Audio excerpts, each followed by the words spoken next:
Hey, Regina Hess, how are you? Good morning. I'm doing well, thank you.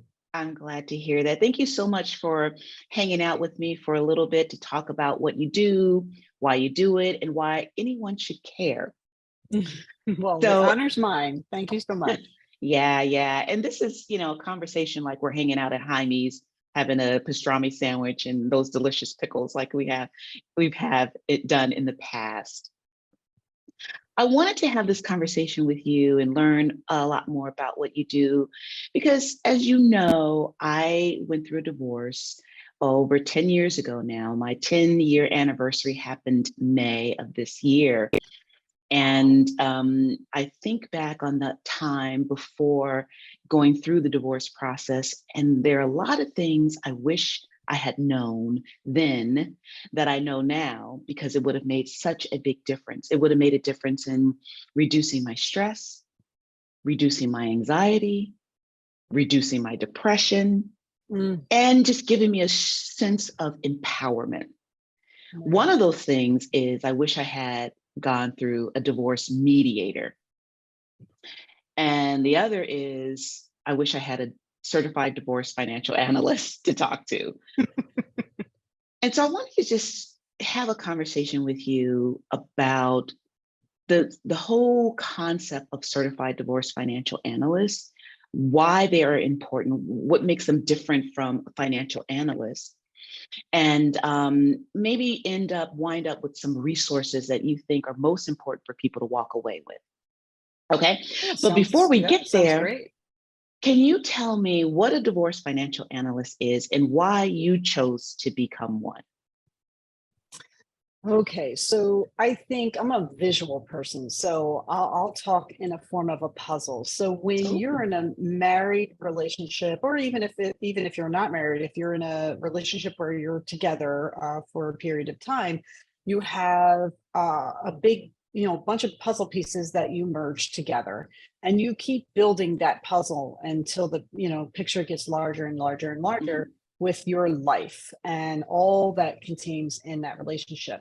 So there comes a point in some marriages that they decide to go a different way. So at Yeah. that point, what I do is, I help take that puzzle piece, that puzzle that's one into two, but I do Mm. it for the financial side of your life. So anything that you've done within the marriage or even before the marriage, actually, on the financial side, whether or not it's investments, retirement plans, debt, like credit card debt, student loan debt is a big thing now. Obviously, Mm. people have mortgages, normal debt. But, I help people figure out what is better on their side of the equation in their puzzle to recreate their own visual picture for their new. And I do that by, obviously looking at the numbers and helping people organize it and making, sense through conversation and a lot of Mm. educating because most times I'm working with a Mhm. spouse who has not been handling the finances, totally capable of doing it, but they chose different chores within the relationship. Sure. So I'm re-educating them and teaching them how to ride a bike again. That's all. Mhm. So I spend a lot of time hand holding, educating, and really showing them what do they need for the other side of their, on the other side of their divorce. What are they going to need to, be successful in their new life, and educating also about the fact that even though assets look the same on paper, they may not be the same, and some assets may be worth more than others, things like that. But a lot of hand holding as well. Yeah, I get what you're saying. And so why are you a certified divorce financial analyst? Why does this even matter to you? Oh, well, I am a product of divorce. My parents were divorced. I was in third grade, and my mom, they had five kids. I was the youngest of five. I had four older brothers. I was the baby, right? And I was in third grade. And when my dad left, it was way back when, right? When family court wasn't as strong in Philadelphia as it is now. You couldn't, or they didn't garnish wages like they do now. Oh. So my father basically left my mom with nothing and didn't pay alimony, didn't pay child support. I mean, she literally was left to raise 5 kids on nothing. And that woman, man, bootstrapped it and she did it. So she actually, obviously had no legal representation. She had nobody giving her advice, no one coaching her along the way. And so literally my mission is to make sure that I can prevent that for as many people as possible going forward. So years ago, when my clients came to me, I had a few clients come to me and say, "Oh, we're going through a divorce. Can you help us with that?"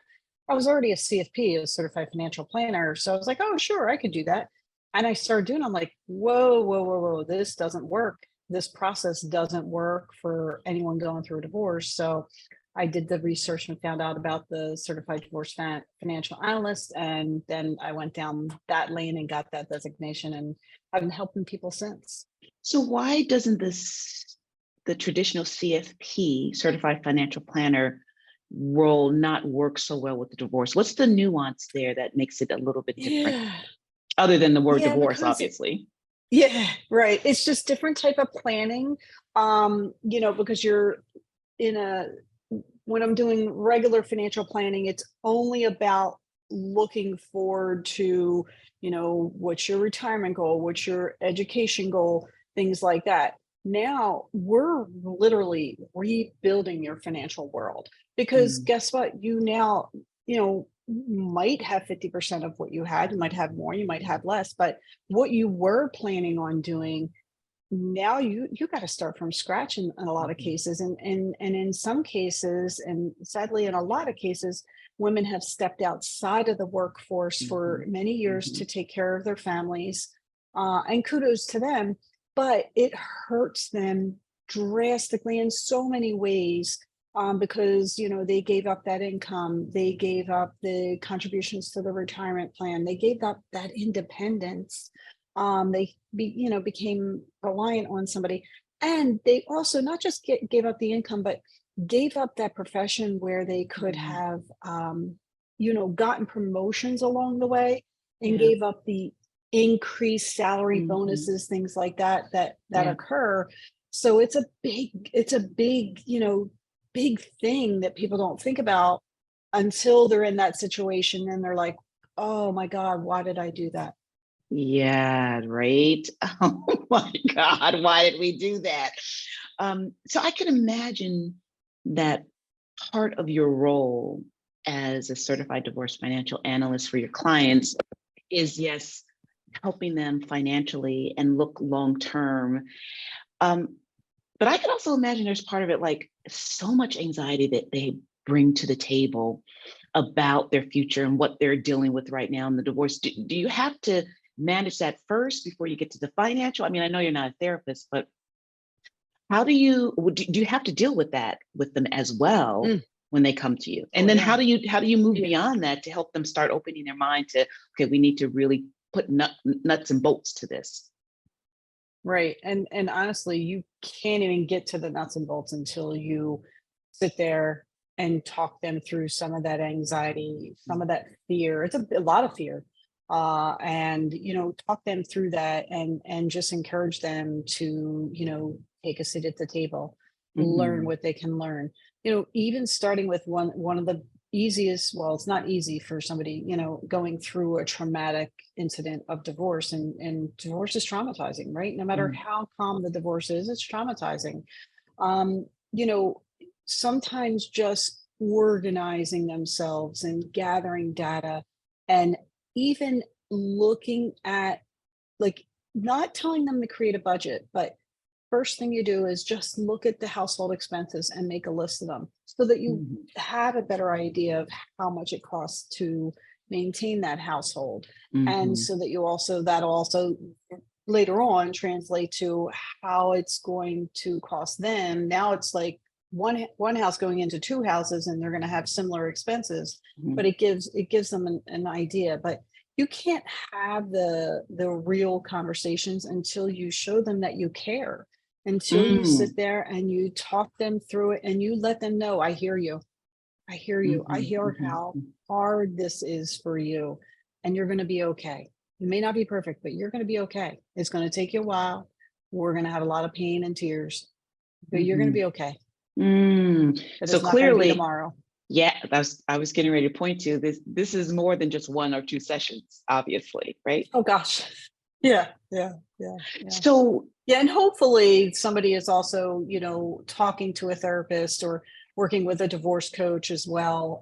But therapy is a great thing for somebody to do during this time because one, they can help them handle the situation that they're going through, but also help them work on themselves and rebuild their confidence because yeah. it destroys your confidence, I think. I'm also wondering if you have to deal with some degree of guilt that your clients bring to the table as well. If so, can you talk about that?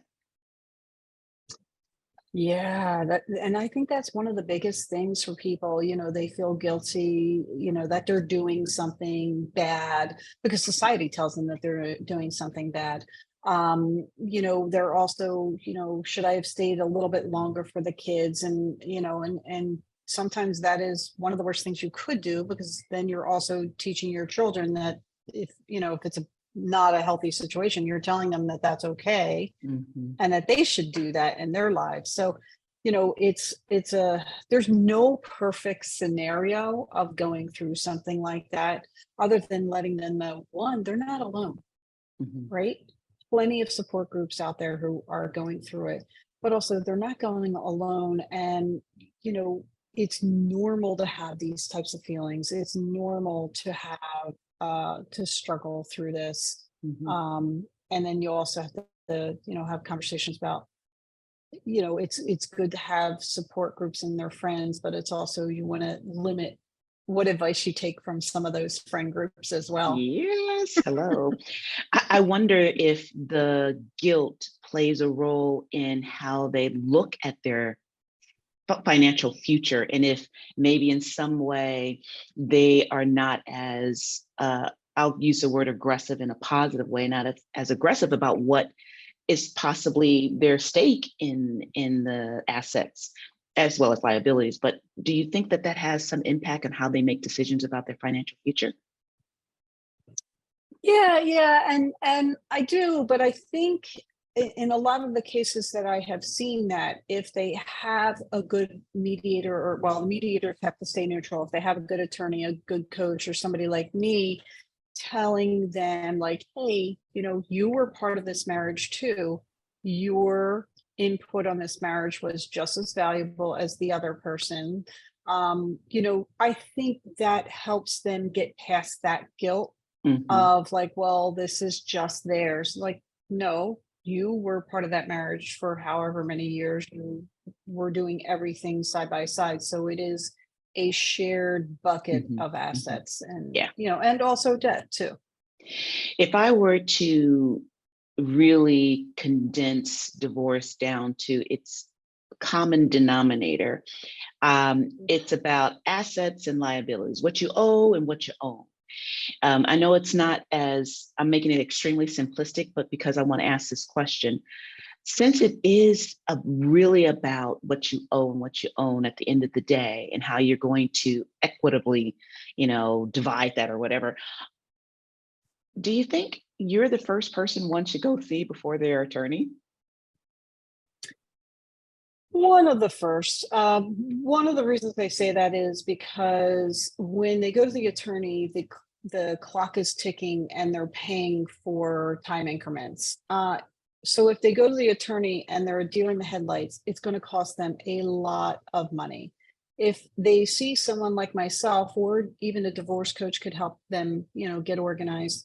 Um, we help them get organized before they get to sit in front of the attorney. We have everything lined up for them. They know what they have. They know what Mhm. they have. And that way they go in there, whether or not it's a legal pad or a piece of paper or an Excel spreadsheet, they go in there with a list of everything, all the assets, all Mhm. the debt, everything that Mhm. they have. So they go in there prepared. And the preparation and getting organized also gives them, adds back to their confidence and also takes back some of that control that they feel Mhm. like they've lost because a lot of people feel like they have no control when they're going through this. Which reminds me of a question. I can hear someone in the back of my ear saying, ask her about, well, what if I don't know what we owe and what we have? Like, where do I even look? I have no idea. What do you say to her or him? Yeah. Well, that has been evolved with digital statements and stuff like that. If one spouse controls all that and the other spouse doesn't have access to it, it makes it a little bit harder to pull. One of the best places that you can get information from, though, is your tax return. If you filed a joint tax return, even if you're a spouse who just signs along the dotted line and doesn't know much that went in there, you can either go to your accountant, ask them for the past 3 years of your tax returns, and they will have to give it to you because your name is on that tax return. Mm, And if you don't feel comfortable going to your accountant, you go to the local IRS office and ask them for it, and they will give you your past 3 years of tax returns. They probably charge you something, but yeah. you can extract that. But guess what? There's a lot of information on that tax return because there's Ah, dividends that have to be paid taxes on, there's distributions, there's capital gains, lots of information. Other uh-huh. than that, they're going to have to hunt and peck, and if their name's on an account and they know where that account is, they can call that financial institution, give their information, and they should be given their own sign on, so Mhm. that they can access that information as well. So there Aha. are ways around it. It's just you got to work a little harder. Yes, that's really good to know. Oh my goodness. And isn't it true that they can also find out about their spouse's social security? And does that play a role in looking at their financial future?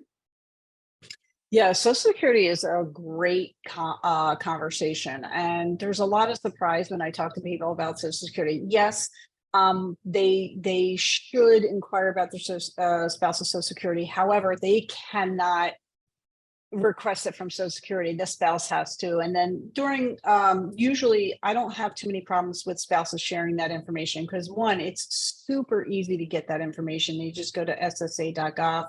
I mean, I had people do it all the time, so I know the website right off the top of my head. It takes them 5 minutes. They can pull down the statement.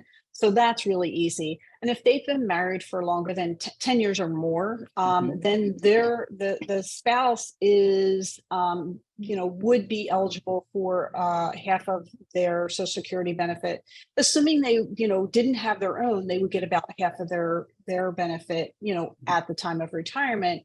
Mhm. If they did have their own, they would be trued up to at least half if they didn't have their own Social Security benefit that was worth at least half. So, and the good thing is it doesn't impact either party.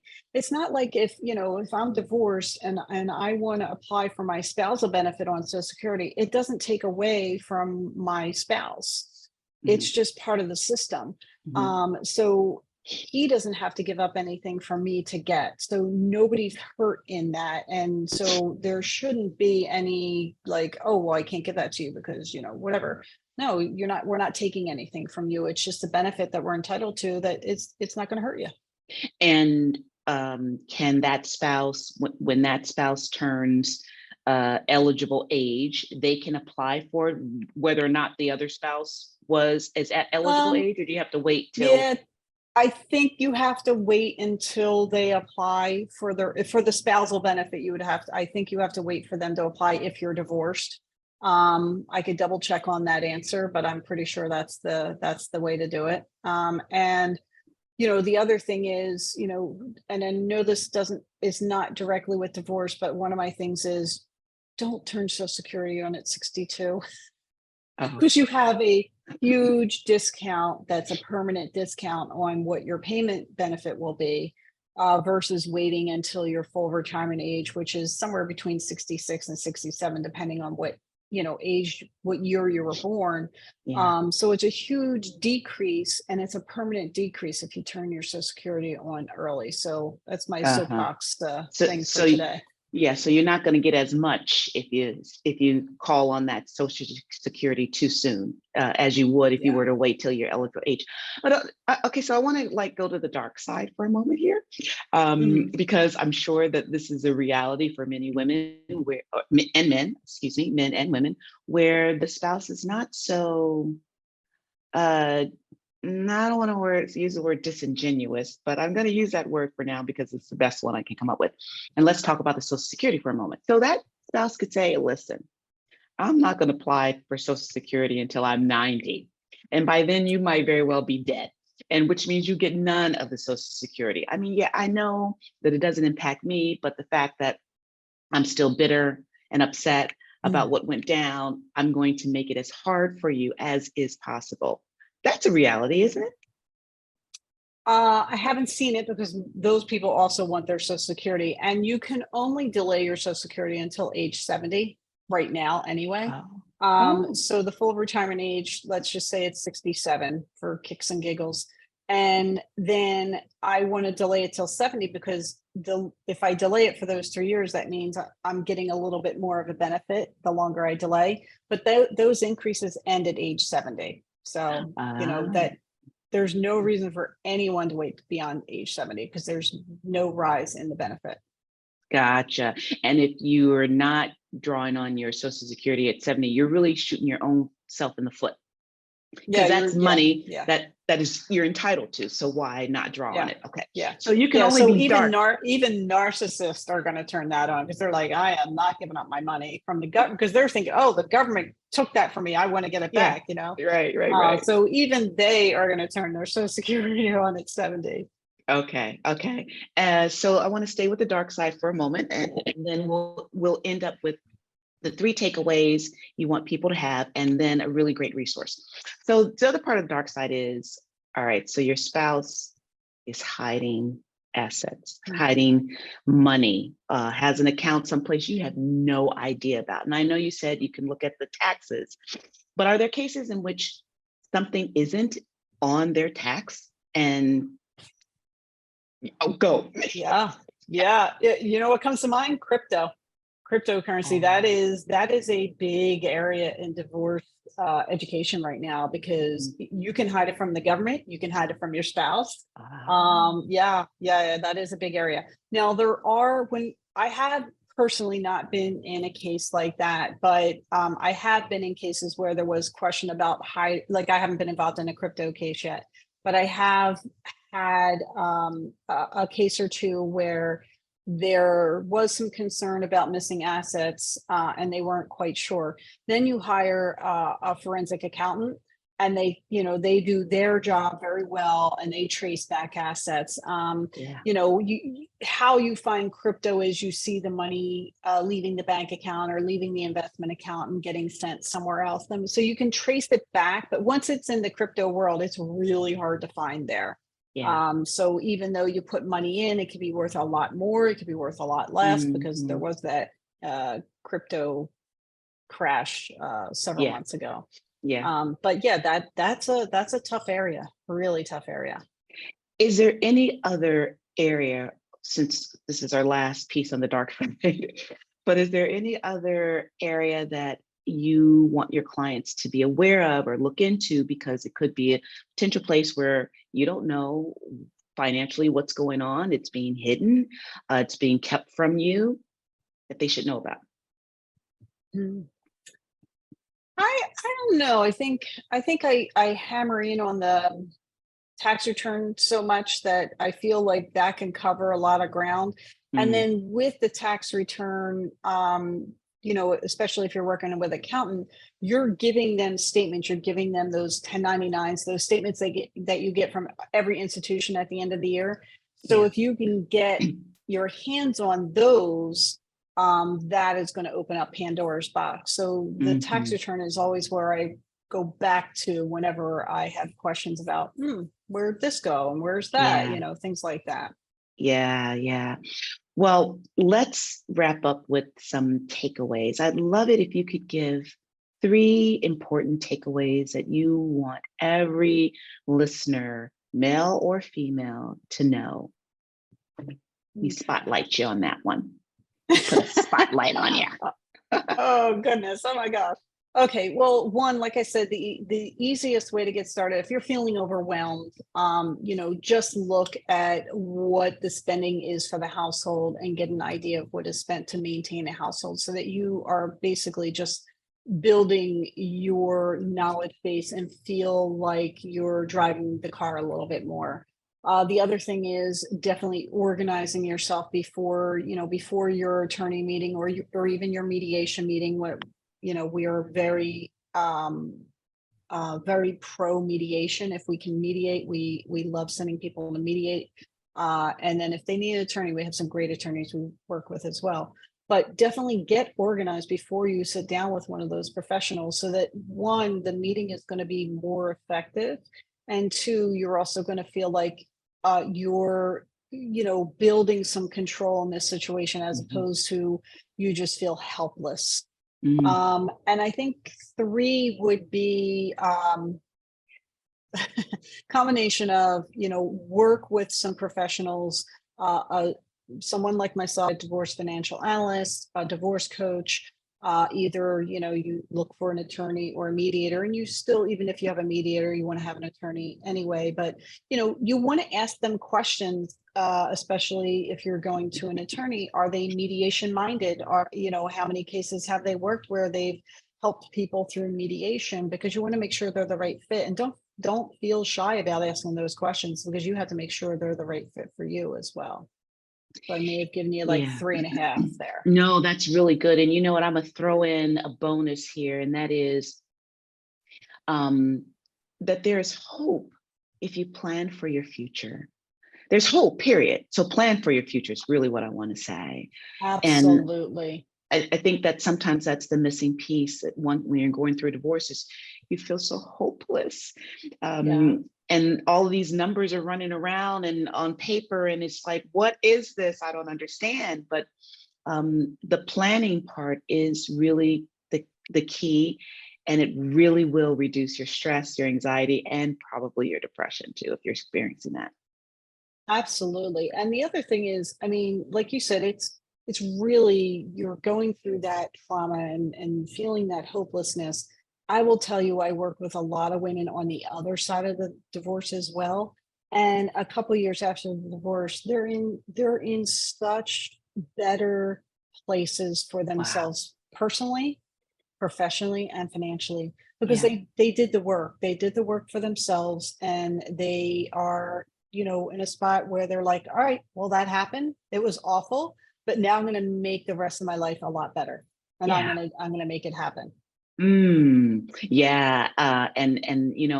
one last thing about that, because what I'm hearing you say is, even if you didn't plan the way we're discussing here today, you can still plan. And it doesn't matter if you're just making $2 or $250,000, you can still plan for the future as well, even if you didn't during the divorce process. Absolutely. What would be a resource or two that you want to leave us with?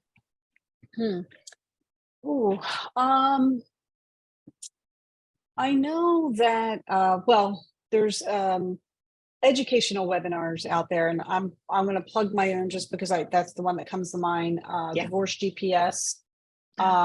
If you go check them out, they do monthly webinars, and there's like a divorce mediator, a divorce attorney, a coach, a therapist, a parenting coach, a mortgage guy. Like educate yourself, and go to those webinars. They're great. They're really good. I mean, I literally have been doing them for a couple of years now, and I swear every time we do one, at the end I'm like, I learned something else new today. See? It's just like, oh my God, how long do I have to do this before I feel like I know everything? But literally every time I'm like, oh, just learned something new. It's such good information. And the other resource would be, especially for women who, there is a women's resource center in Wayne, Pennsylvania, that helps women who don't have a lot of their own resources. And they will give you some complimentary guidance or counseling. They're not going to get you through the whole divorce, but if Yeah. you're in a place where you just don't even know where to start and can't afford to figure it out on your own, the Women's Resource Center in Wayne does a decent job with that. Does a really good job. There's some good people over there. Yeah. And so tell us how we can reach you, and then give us the site again for the divorce GPS, in addition to Yeah. how we can reach you. And I'll All definitely right, put cool. those in my little notes for those who watch this, but please go ahead and share. Oh, no problem. My website is www.forgewealth.com. A lot of information on my website about, all the things that I do. And Divorce GPS is divorce-gps.com. And one last plug, I guess, would be Lenore, a mutual friend of ours. She does those events with you, actually, at the library. Is that in Bryn Mawr that you guys do that? Yes, that's correct. Yeah. So what would be the website for that, for people to? That's an in-person event too, so that's even better. I like that. Yeah, it's probably best to go to. She started a meetup group called Divorce Circles. Perfect. And that's where we're putting information about where we are live and in person, which right now is at the library in Bryn Mawr, Pennsylvania, Ludington Library. So thank you for that. I appreciate you Yeah, pointing that no, out. Yeah. great resource. Absolutely. Well, Regina Hess, thank you so much for spending this time with me. Thank you so much for doing the work that you do that's helping so many men and women plan a financial future that they could be proud of. I appreciate your time. Thank you so much. You're welcome. Thanks.